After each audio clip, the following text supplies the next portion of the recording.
Hi, I want to talk a little bit today about how we engage with each other on LinkedIn, something I get quite a bit of flack about. So I don't recommend sending any direct messages at all, apart from people who are messaging you saying, hi, can we work together? Or, hi, I've seen your stuff, can you tell me a bit more about? Obviously, we reply to those people. If we have a really specific thing we want to ask somebody, then yeah, we might direct message them like, oh, we met last week and you said you wanted this, and obviously in that context. I'm talking about the everyday context of when you connect with people specifically.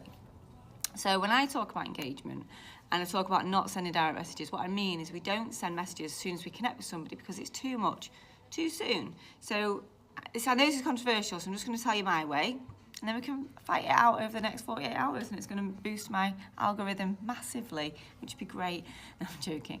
So I don't agree with sending direct messages, particularly when you connect with somebody, because it's just too much too soon. If you think of it like dating, it's a bit like trying to sleep with somebody on the first date. It's too aggressive, it's too in your face, it's too much, it's too personal and it's too private. So your inbox is a sacred place where you want to be doing business and you want to be having conversations with people who want to buy from you, and that's, in an ideal world, of course we talk to everyone all the time about everything, but we're here for business.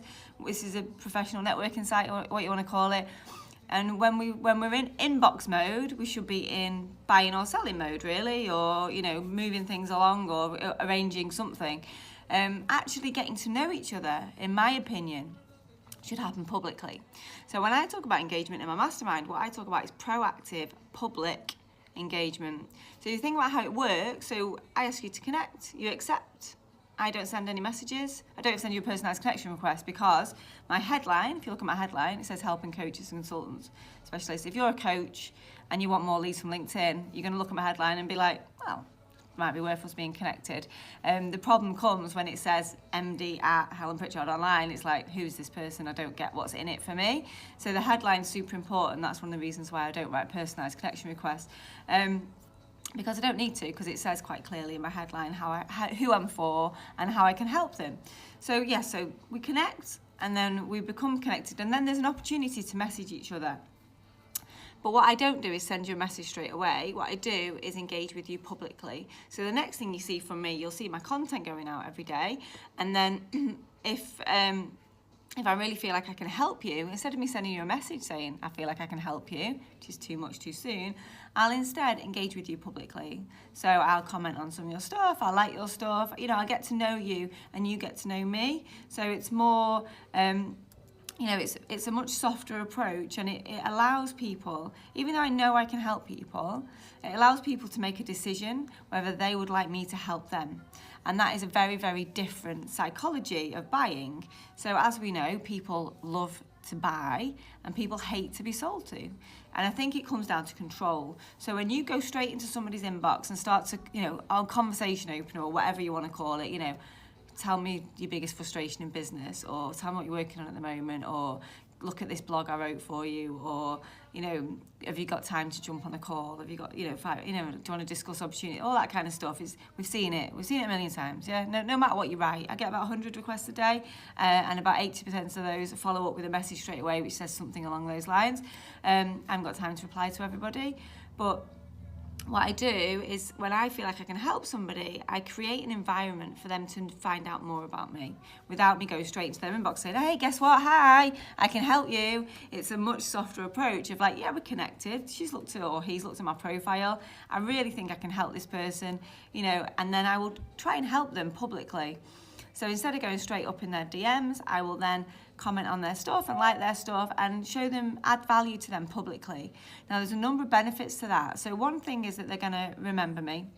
They're going to see my all-important headline again regularly, which shows them how I can help them. I'm going to be on their radar, so when they do have a problem that I can solve, that I'll be the person that they'll think of. But the most important thing about engagement is it builds goodwill. This is really simple stuff, but when people feel good about you, so when you like and comment on other people's stuff, same as when people like and comment on your stuff, when it's nice stuff, it feels good, yeah? It makes you feel good about the person. That's what you want. You put your content out there because you want people to engage with it. So when I go and proactively engage with potential prospects, I guess, it makes them feel good about me. So I go around being nice to strangers on the internet, and they're like, oh, that's not, I get it, I can help them, I help them publicly.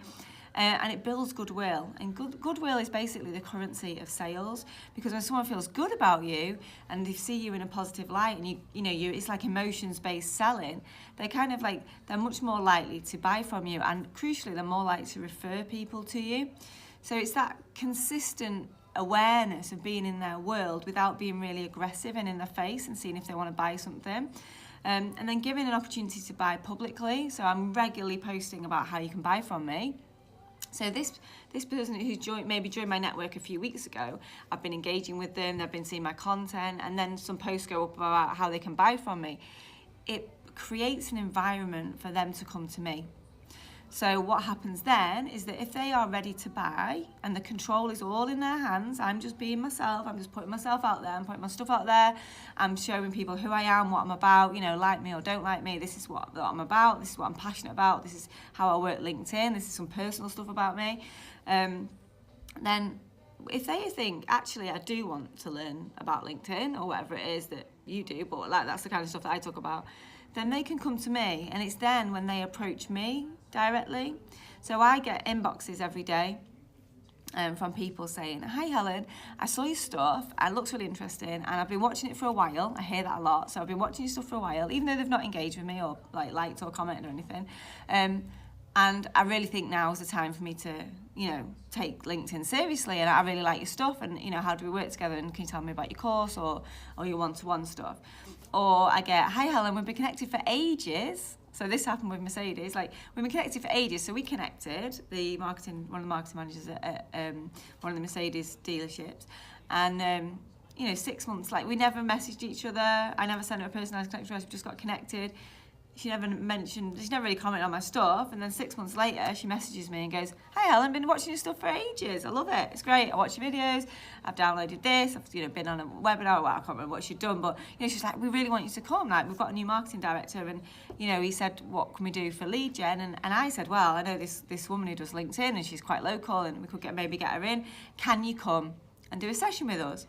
So that is a much nicer conversation than me connecting with her and going, oh, hi, I reckon I could help you. I could come and do, tell me about your biggest concern around getting leads for your Mercedes dealership. It's just not the same, is it? It's kind of like, ooh.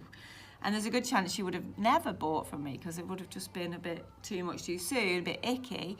Whereas this way, it's much more organic, it's more natural, it's a much softer sell, and it's just creating that environment. So when you connect with the right people and you write your headline and your profile in the right way, and then you put out great content, then you just create this environment where you've got a network full of potential prospects who all know you, can see what you do, see what you're about, and you're growing that all the time. But then you're not sending direct messages because you're engaging with them publicly. And the other benefit of engaging publicly is that other people see that stuff. So you might be engaging with this marketing director of Mercedes, but he or she will be connected to lots of other people as well who are very like them, who've got the similar kind of problems. LinkedIn tends to be very linear, so people tend to hang around with people just like them in a professional sense. So they kind of went to uni together, or they've done CPD together, or they met at a conference, or they've kind of met at an event, or they used to work together, and they kind of hang around with similar kind of people, so that when you then start to engage publicly with one, then all the people in their network will see that, and all the people around them will see that as well, or some of the people, obviously, depending on the algorithm. But can you see how the power of that is much more powerful than just sending a direct message straight away? So all the people that say, oh, it's not much of a network, you're supposed to be building your network, you're supposed to be getting to know people, building relationships with people. Well, what I say is, let's do that publicly. Let's do that so everyone can see, so everyone can join in, everyone can see who we are and what we're about. And then when people are ready, because you're creating that environment, because you're building your audience with the right people, and it's really clear from your profile how you can help them. When people are ready, they then come to you. So when you've got something big on, like me now on my launch, when I'm doing the mastermind early bird, people are messaging me now every day going, can you send me details of your course? I've seen your stuff, been watching your stuff for a while, I was going to do it last time and I didn't, can you tell me about this time? These are people that I've not spoke to or directly messaged at all, but they've seen my stuff and they are now ready to buy, because you got to buy it by Friday at midnight if you want to get in at the early bird rate. And people are like, I've been watching her stuff for ages, I've seen her stuff, and now I want to buy. And they're the people that are messaging me. So if you really really, really emotionally attached to the thought of direct messaging people as soon as you message them, just take a step back and think, is this actually